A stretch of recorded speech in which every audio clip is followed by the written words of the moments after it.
Da kojim slučajem ovaj dokumentarni prilog radite o meni, onda bih započeo s rečenicom moje ime je Perica Šafranek. Na sreću nije o meni, nego o značajnom i velikom hrvatskom etnomuzikologu, dr. Vinku Žgancu, koji je bio moj djed. Ja sam unuk Vinka Žganca, Tomislav Žganac.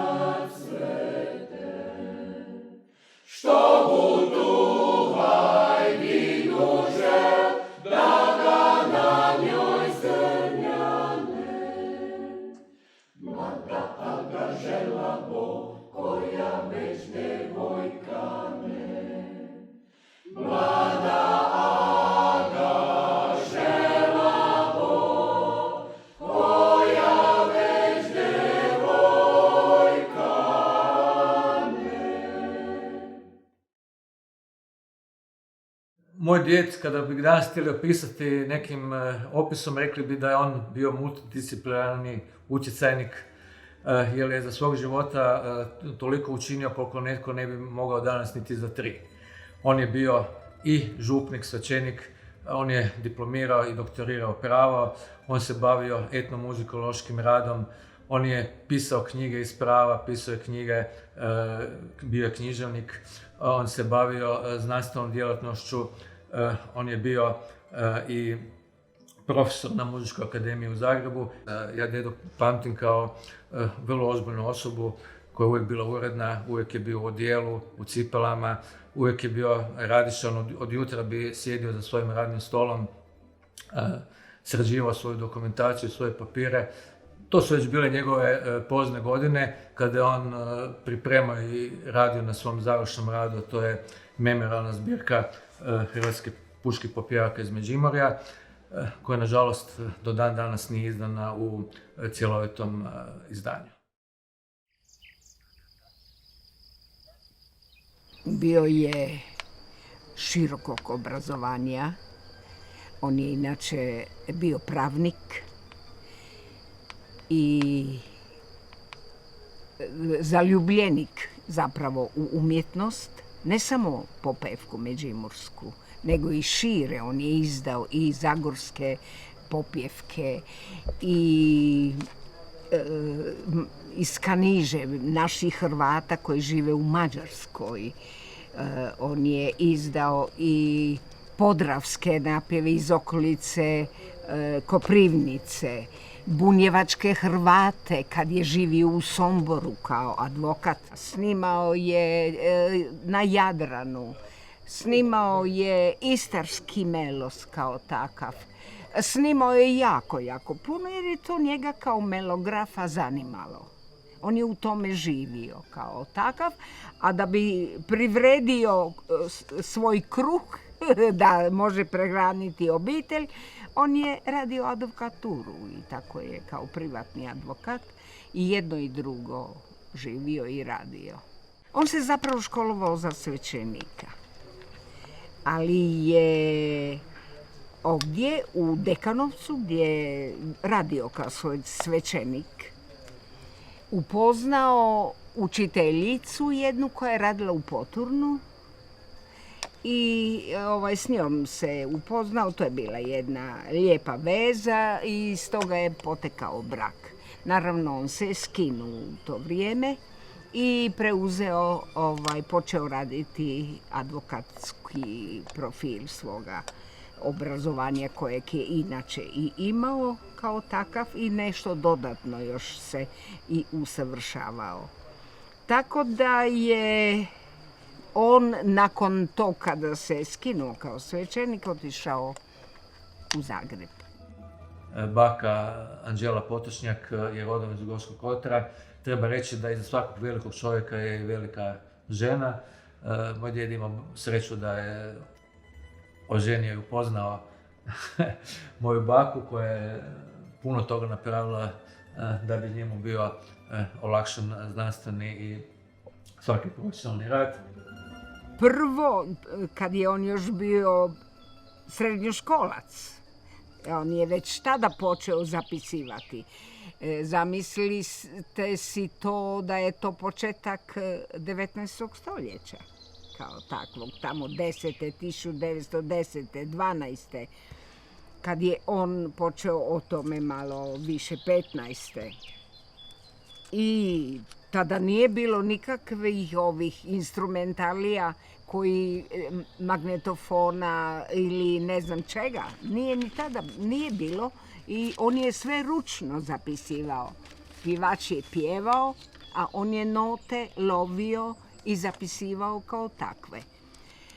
Dešavalo se, to mi je znao reći, da je bezbroj puta, a pjevači su kreativci, znate, on zapjeva i sad kad pjeva, drugi puta kad pjeva ne ponovi isto, nego smanji ili ton distonira ili ga promijeni ili ga ukrasi. To više nije ona nota, treba drugu notu zapisati i tako dalje, tako da se je mučio.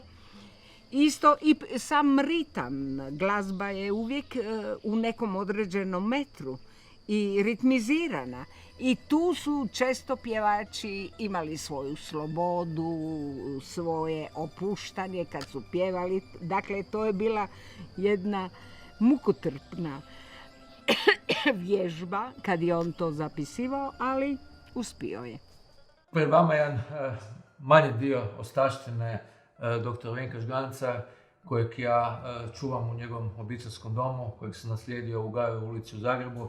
Ovo je radi stol mog djeda u Gajevoj ulici, na njoj je slična pisaća mašina, ali ne ova. Na njoj je s lijeva, vidi se britica za brijanje, vidi se pečat i štambilje sa njegovim potpisom s kojim je on vršio potpisivanje dokumenata. Vidi se ta lupa o kojoj govorim, vidi se ploča advokatska na desno i knjiga iz prava, krivičnog prava koju je on izdao za vrijeme boravka u Somboru 30. godina prošlog stoljeća. Ovo je slika iz Sombora gdje je sa mojim ocem gdje je imao advokatsku kancelariju, a u Zagrebu je bio javni bilježnik, pa je i tu ploča kako je bila javnobilježnička iz Zagreba. Osim tog radnog stola, ovdje su i diplome doktora prava, izdano na latinskom, i diploma kojemu tadašnji vladar Kraljevine Srba, Hrvata i Slovenaca dodjeljuje pravo na vođenje advokatske kancelarije. Ovaj magnetofon na stolu je zadnji kojeg je koristio i s kojim je 50. i 60. godinama vršio zadnja snimanja na terenu. Sve te magnetofonske zapise još uvijek postoje u njegovom domu u Gajevoj ulici u obliku magnetofonskih traka i bilo bi vrlo dragocjeno da se ti zapisi digitaliziraju i pohrane u ono što sam rekao da bi bilo lijepo da postoji neki memorijalni centar i na raspolaganju svakome ko bi htio čuti izvorni zapis tih pjesama.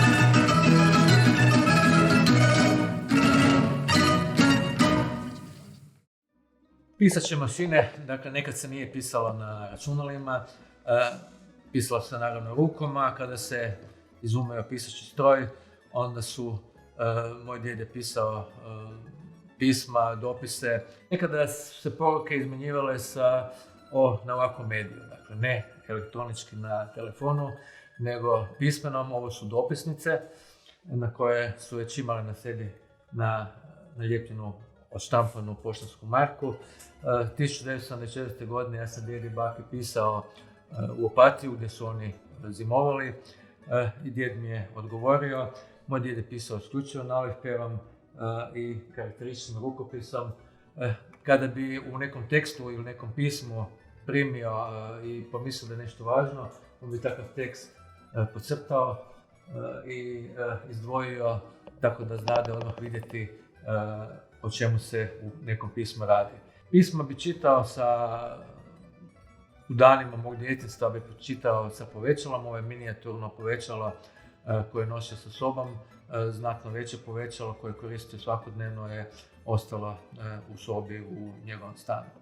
Također pisma je znao otvarati sa otvaračima za pisma slati, zatvarati sa pečatnim voškom i štambiljem na kojem nosi njegov monogram.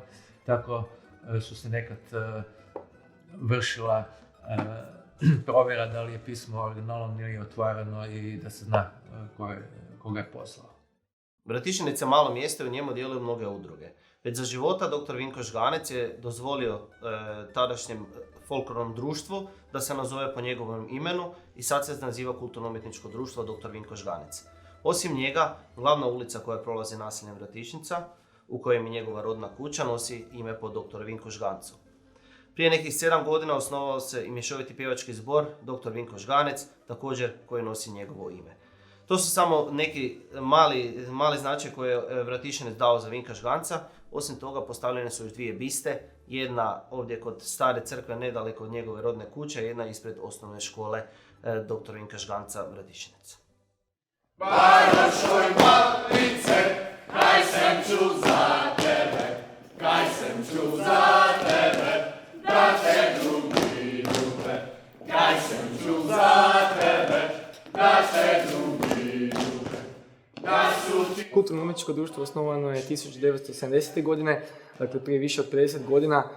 U početku je nazvano bilo Kulturno-umjetničko društvo Bratišinac, da bi nakon nekog kratkog vremena bilo preimenovano u Kulturno-umjetničko društvo dr. Vinko Žganec, jasno nazvano po tada još živućoj legendi našem sumještaninu akademiku dr. Vinku Žgancu, koji je čak i sam dao pismeno dopuštenje da kud nosi njegovo ime.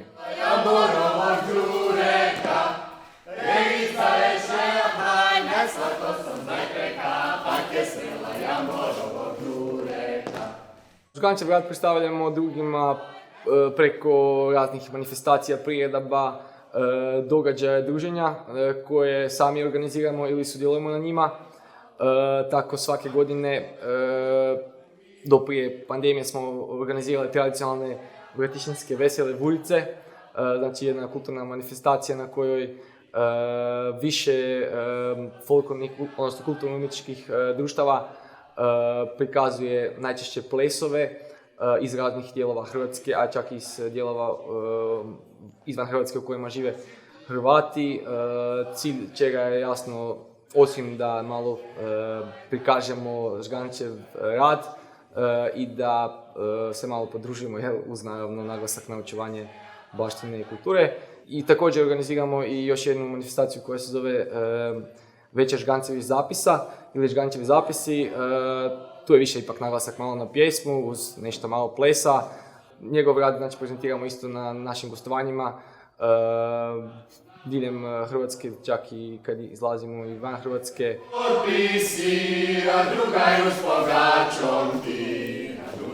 Neke od najpoznatijih pjesama dr. Vinka Žganca su, odnosno prva je najpoznatija je Megla se kad diha dina cvete, a recimo ostale su Vuprem oči, Snočka sam ti draga, fučkali popeval, Čuk sedi na zelenom bregu. A neke od najizvođenijih pjesama iz kojih smo napravili neku koreografiju pa samim tim plesove, su recimo Baroš od Barice, Došla sam vam ja pa Dimo, Školnik, Črne čižme, Sjenokoše. Došla sam vam ja pa Dimo, kaj bum domaj celu zimu,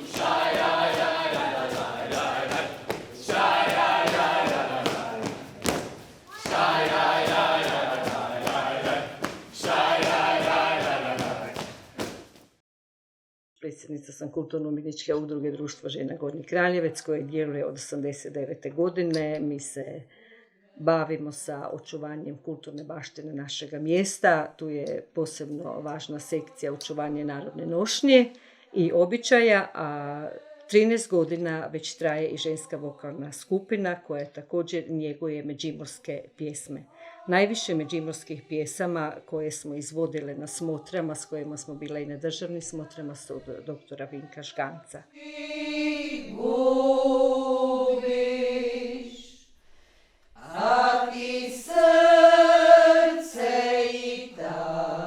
Njegove pjesme nam nekak su najbliže srcu i najviše ih njegujemo, zbog toga jer te pjesme najviše znaju i naše bake, a svaka pjesma govori posebno za neki događaj koji se događa. Znači, na Čehari su bile pjesme posebno vesele, na Žganjari isto tako, dok je recimo bilo na sprovodima, na korminama, to su bile njegove žalosne pjesme.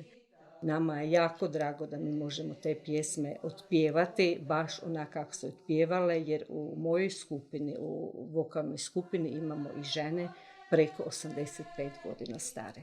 To su pjesme koje one pamte od svojih japica i mamica i to su njihovi napjevi s kojim napjevima mi idemo isto na nastupe na državne smotre.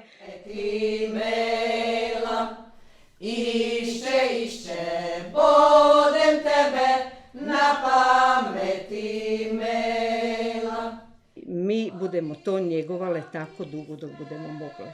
Samim time, sa tim njegovanjem tih pjesama koje je dr. Vinko Žganec zapisao, on je omogućio i narednim generacijama da znaju i da cijene svoje blago koje ima Međimurje po našem doktoru Vinku Žgancu. Nam predsveli klinčeci čerleni, klinčeci čerleni, i to modro cvetje, dokaj si bom ja ljubila međimursko dete. 1968. ja sam već tada radila 5-6 godina na školi. Onda smo osjetili potrebu među mlađim kolegama, nastavnicima, da bi bilo dobro da formiramo, da napravimo pjevački zbor kao takav. I zaista je krenulo sa jakim sastavom od 50-ak ljudi. To su bili i muški i ženski pjevači.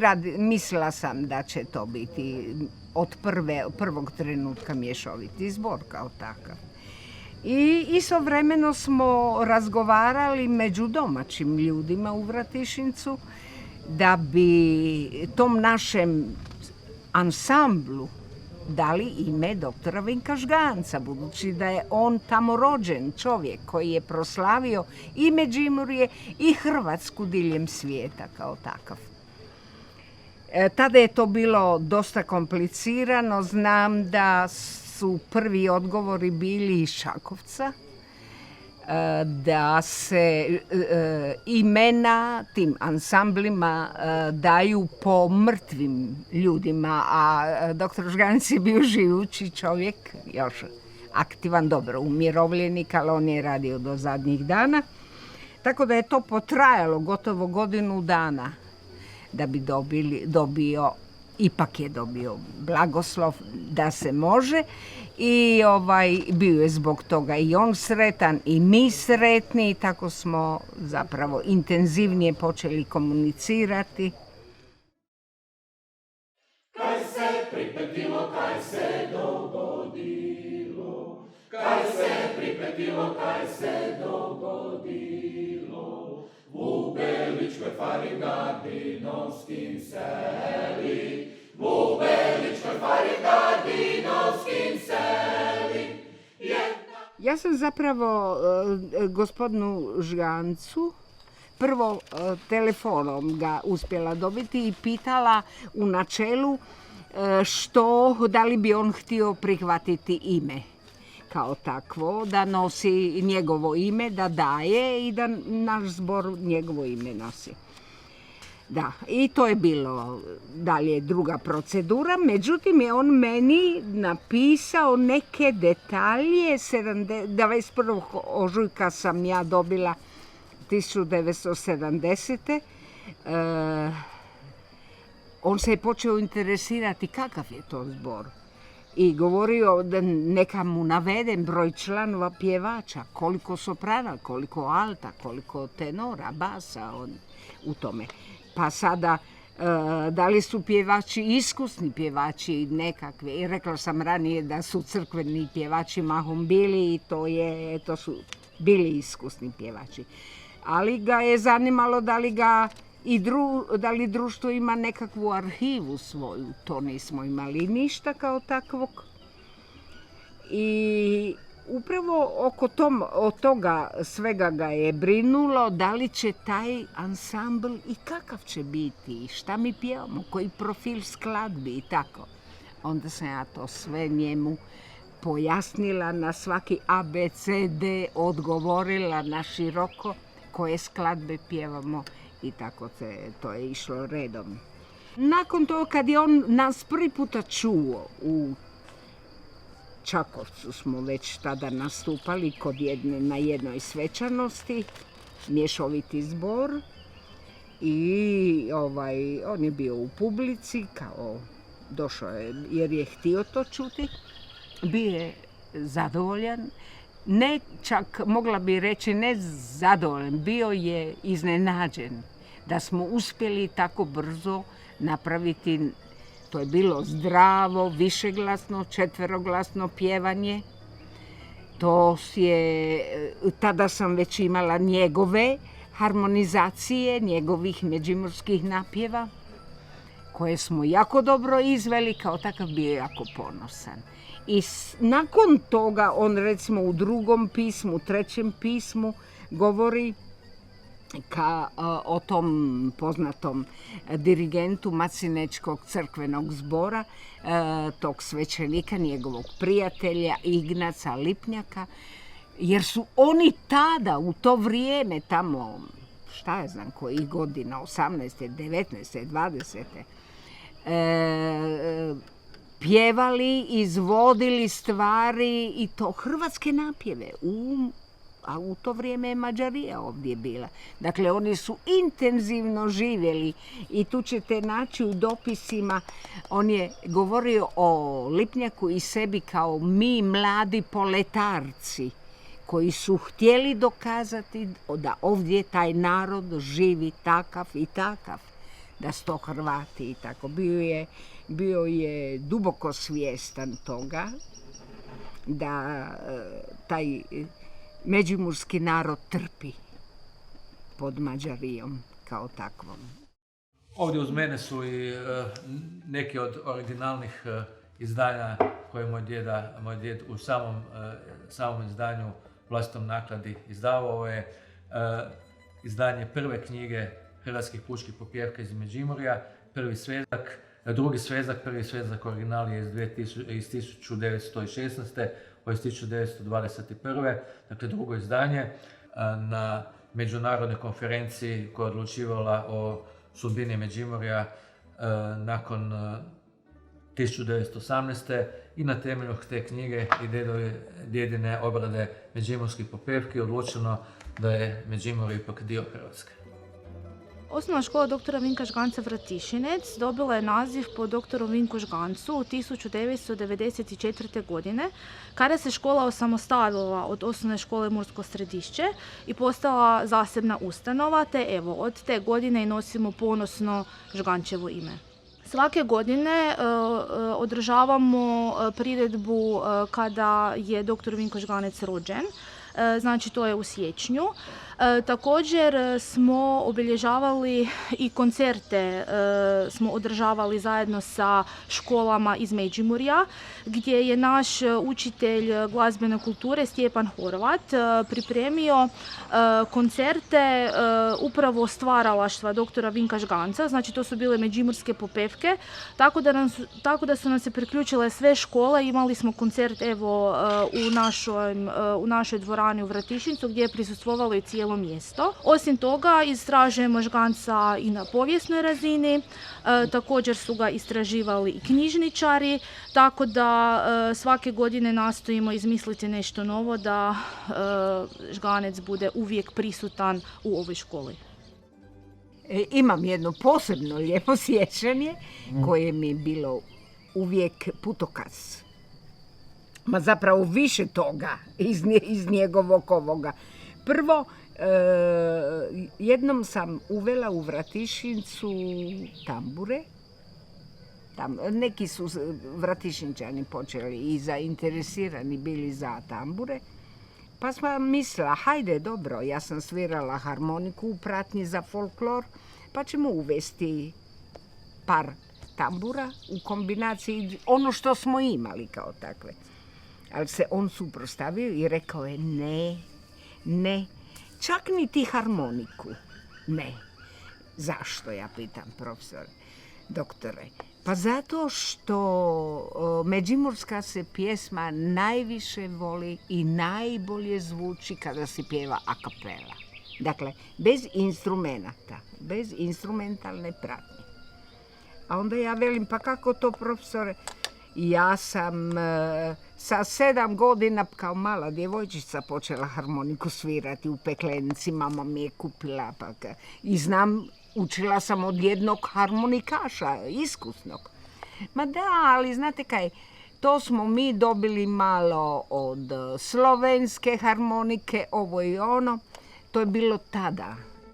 Da, to, i sad sam ja, jedan doživljaj kao takav.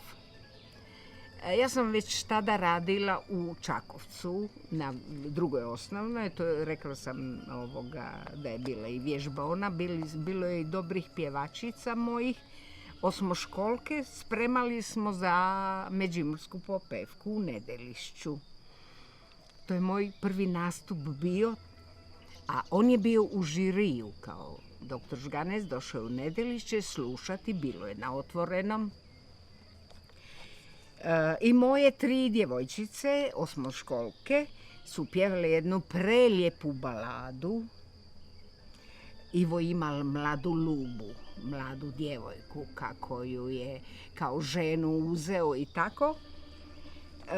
Balada je tugaljiva kao takva. I ja sam njima tražila, utkala jednu finu altovsku boju kao takvu i bila sam pod utjecajem njihovog pjevanja. A to su bile ladarice, evo ladarice kao takve. Tako sam o tim ladaricama saznala kako pjevaju i bila sam doslovce zaljubljena u taj način pjevanja. Bile su sjajne pjevačice.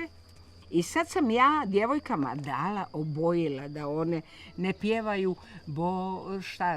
Ivo imel mladu Lubu, nego sam tražila da Ivo imel široko, toplo, debelo, mladu Lubu. Onda mi je, i one su to krasno otpjevale i ja sam mislila da je to jako dobro. Onda mi je poslije, kad je žiri trebao govoriti o tome, onda mi je rekel, znate kaj, naimte se srditi, ali moram vam nekaj reći. Zakaj moraju pjevati te vaše djevojčice takak, ove naše ladarice? U Međimurju se nikada nije farbao glas. U Međimurju su zborovi pjevači bili uvijek pod utjecajem crkvenog pjevanja. A tu nema farbe. To je prirodni glas, prirodni ton i tako dalje. Dobro, meni je bilo žao, malo sam moj ego bio povrijeđen, ali uglavnom sam rekla, doktore, htjela sam, jako volim ladarice kao takve, pa sam mislila, budući da je balada, da to mora biti tako ispjevano. No, to je moja prva velika kritika bila. Vodila sam o tome računa jako poslije. Pamtim djeda i baku na onaj način kako bi svako dijete, svaki unuk trebao i pamtiti svoju baku i djedu po sretnim danima koje sam s njima proveo. po lijepim ljetovanjima na kojima sam bio, po radosnim šetnjama na kojima je djed vodio bilo po Zagrebu, po gornjogradskim ulicama. Sa njim sam išao u knjižnicu gornjogradsku na Krvavom mostu, on me vodio na plac na Dolac. S bakom sam isto tako znao se šetati po gradu, ili bi ljeta ili proljeća bio s njima negdje u Baškoj na otoku Krku. Volio je plivat, ja ga pamtim kao dobrog plivača ležnim stilom. Ovo je jedna slika sa mora iz Novog Vinodolskog gdje on pliva. Tako da moj djed nije bio samo ozbiljan čovjek, recimo iz škole Vinko Žganec iz Vratišnica, rekli su mi i pitali su me imam li ja kakve slike na kojima ga pokazuju kao običnu sliku, ne samo kao ozbiljnak. Ovo su primjerice slike gdje se vidi da je djed imao i dane odmora i radosti sa vlastitom obitelji. Bio je blagonaklon oko toga da zna, i on je svjestan toga bio, da se glazba nema granica. Glazba kao fluid jedan se stapa, širi. Mi ovdje, ako idete malo dalje od mog Merhatovca, tu gdje živim, slovenski belo se čuje kao takav. Idemo li niže dolje, ali i kod njih naš, u Sloveniji, Prekmurju, i naš hrvatski melo se čuje. Ako pratimo dolje unutar našeg Međimurja, dolje Kotoriba, pa Donji Vidovec i tako, čućete i natruhe mađarskog melosa, ali i naši preko Mure na onoj strani koji tamo žive, ne samo Hrvati i Mađari, imaju i osjećaju našu popevku kao takvu. Dakle, nema tu granica i u tome je bio vrlo tolerantan. Ispočetka ne. Priznao je kao mladac, je bio vrlo strog, rigorozan jer su ga tako profesori naučili. Međutim, kasnije je život zapravo potvrdio to da glazba ne može se ograničiti na nešto. Ona živi jer ju prenose živi ljudi kao takvi.